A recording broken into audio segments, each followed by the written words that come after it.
radio play for this week is entitled River Belle. It is a dramatization based on a story which will be found in the fascinating pages of next Sunday's issue of the American Weekly, the educational and entertaining magazine distributed with every Hearst Sunday newspaper from coast to coast. The steamer River Belle is ready to leave her landing. With one hand on the engine room signal controls and the other shading his eyes from the glare of the afternoon sun, Captain Joey Massey leans out of the pilot house. Randy! Aye, Captain Massey? All in the gangplank. Cast off. Aye, aye, sir. Get in the gangplank, boys. Cast off your hoses. And Randy, come up here and take the wheel as soon as I get us out into the river. Aye, aye, sir.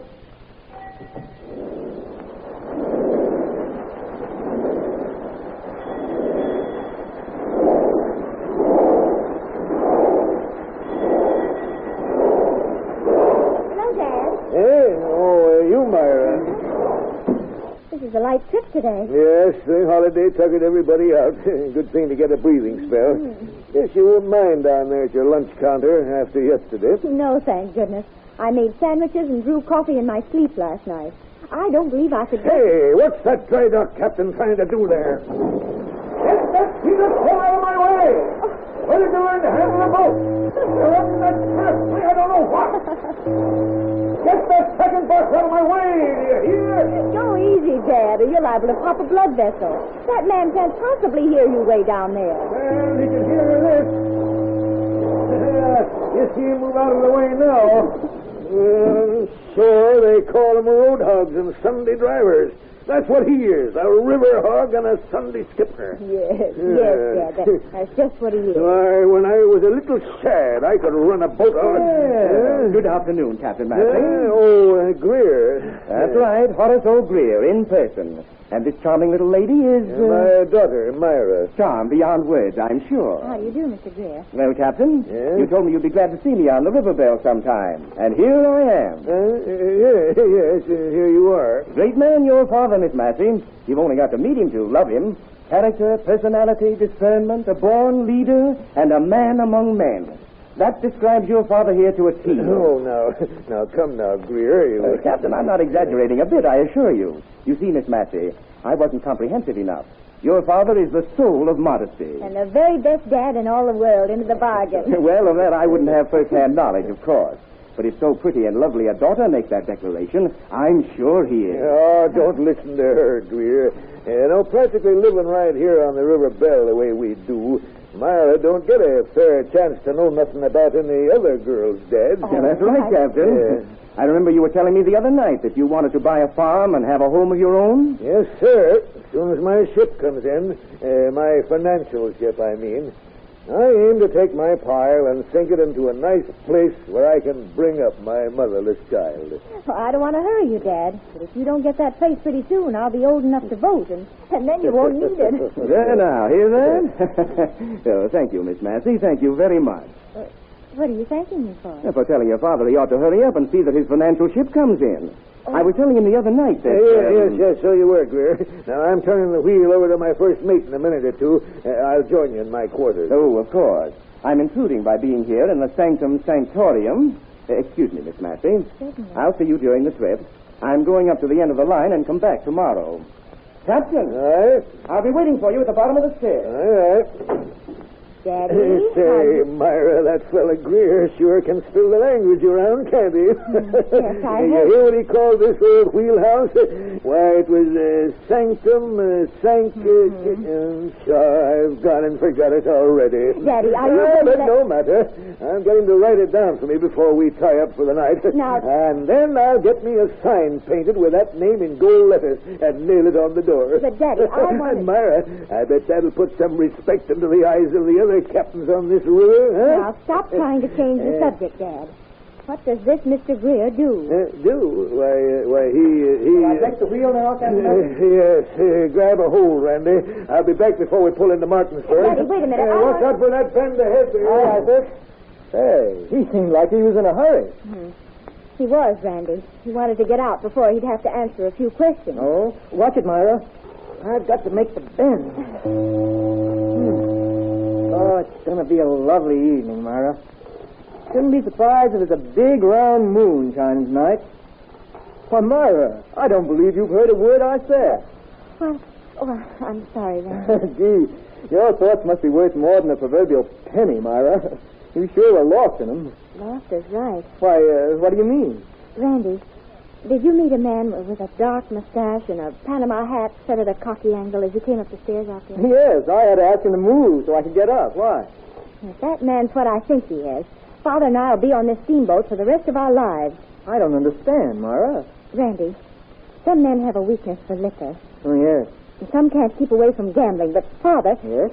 Well, Father just can't say no to get-rich-quick promoters. I see. Father's bought more land than there is in this state, it seems. And when we've gone to see it... It was underwater? Yes, so deep that the only way we could find it would be to make the River Belle over into a glass-bottom boat. I suppose he's bought a gold mine, too. A gold mine? Why, Randy, my mother used to paper her pantry shelves with gold stock certificates. They must have been pretty. They were. Pretty expensive. Well, what do you suppose he'll buy this time? Heaven only knows what Mr. Greer's offering him. But he's not going to buy it if I can get down there and break up that huddle. Oh, Myra. Yes? I was saying, I shouldn't be surprised if there'd be a big round moon tonight, surrounded by big fat stars. What do you think ought to be done about that situation? Well, I think it ought to be looked into. Oh, boy. Come on, moon.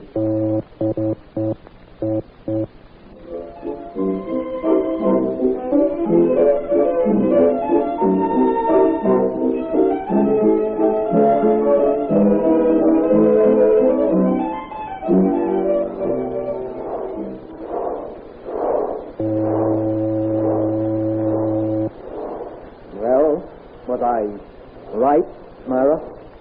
Yes, Randy. The moon is big and round tonight. And surrounded by big fat stars. I wish we had some music. Then this would be perfect. The orchestra is tuning up as I came along to meet you here, so you'll probably get your wish. Oh, that's great. Gee, I wish all my wishes had come true as easily. For instance? Well, to start with, I wish I owned a boat like the River Belle. Oh, you will someday, Randy. Oh, someday, maybe. There's no maybe about it. Dad says you're the best young pilot on the river. He did? Mm-hmm. Your father said that about me? Yes, and something else. What was it? That's the part I should have remembered. It was don't tell him. Oh, I'm glad you did, Myra. Your father's the best captain on the river, and his opinion means a great deal.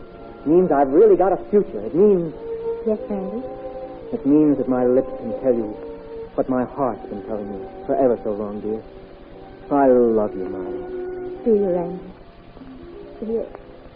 Tell me again. I love you, Myra. Oh, Randy, I love you, too. Oh, darling. Oh, dear.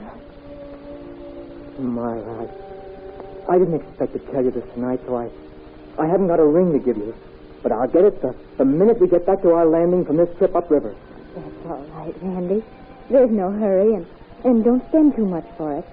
Just a little ring will do. One that I can slip on a chain and wear around my neck. Because, of course, we'll have to wait a little while before we tell Dad. Why? Why can't we tell him right away? It would break his heart if I should become engaged before he could buy a place to settle down and bring up his motherless child. Where have I heard that before? Oh, that reminds me. I haven't seen Mr. Greer around all evening. I wonder if he's up in the wheelhouse with Father right now. Oh, let him be up there. What do we care? Tonight. We don't. Tonight.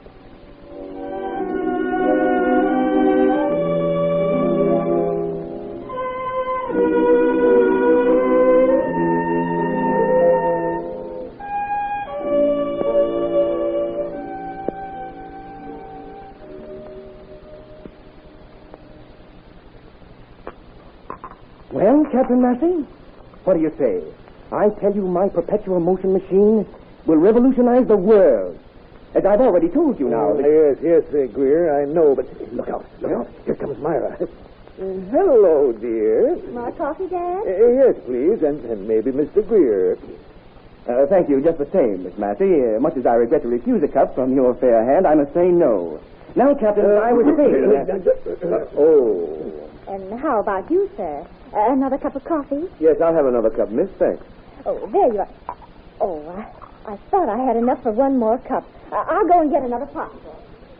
Well, Captain, what do you say? Yesterday you promised to give me your decision on the return trip today. Yes, that's right, I did. But the trip's not ended yet, dear. I'm still thinking it over. I'm tired of buying solid gold mines and vacant lots underwater. I want to get in on something that'll bring me a quick return for my money. And I may as well tell you, I've just about made up my mind to invest. Good. Well, then I'll just take a turn around the deck while you reach your decision. Excuse me, Captain, Well, but I happen to overhear your remark about wanting to get in on something which will bring you a quick return. well, I've got just what you're looking for. what is it? Captain, it has been poetically said that the stars are the hereditary regalia of man, the intellectual sovereign of the animal creation. Is that true? Yes. And now man may hold the zodiac around him with the loftier consciousness of his mental superiority. You don't say. How can he? By means of the telescope which I have invented. Now, here's a picture of it right here. It looks like an ordinary telescope. True. But its difference lies in the transfusion of artificial light through the focal object of vision. Whatever that means. It means that the little vision formed on the eyepiece of the telescope, here, is seized upon as if it was the real object itself. The vision is magnified by pouring more light on it, and then it's examined again through the lenses of the microscope. Well, I'm afraid I can't see any practical use there, stranger. Now, the gentleman who just left has a perpetual motion machine. Now, that will save a lot of work in the world. Captain, Yes? has that man shown you pictures of his machine? Well, no, but he's told me how it works. But I've shown you my telescope. And with it, you'll be able to see for yourself that there are creatures living on the face of the moon.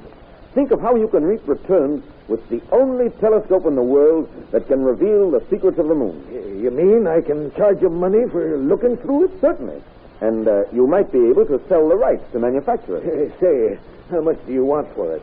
Well, it's worth a great deal. I've only got a few $100 saved up in cash. I'll take what you've got. Oh, no, you won't. Now, keep still, Myra. You don't know what you're talking about. Here comes Randy. He'll tell me which is the best buy. Oh, Randy. Yes, sir? I've got a chance to own a perpetual motion machine or a super telescope that will show what's going on in the moon. Which do you think I should invest in? Tell him not to throw his money away, Randy. You'll get clear title to either one, Captain? Yes, sir. And here's a picture of the telescope right here. Now, Captain Massey. Yes? There's no such thing as a perpetual motion machine. There now, you see. But if you're bound to buy one or the other, take the telescope. Randy. That settles it. Oh, how could you? Well, now, you come with me, stranger. I'll make out a check, and you make out the ownership papers to me. If I had a ring of yours, Randy, I'd hand it over to you this minute. Why- But since I haven't, I can only say, don't bother to buy one. How could you let Dad throw his money away like that? But he isn't throwing it away, darling. He'll get the picture of the telescope. You'll get his money to put away for him. Randy, what do you mean? You see, dear, I brought that man on board last night just for this. He's a cousin of mine. Oh. I had to say you're my father-in-law from himself somehow, didn't I?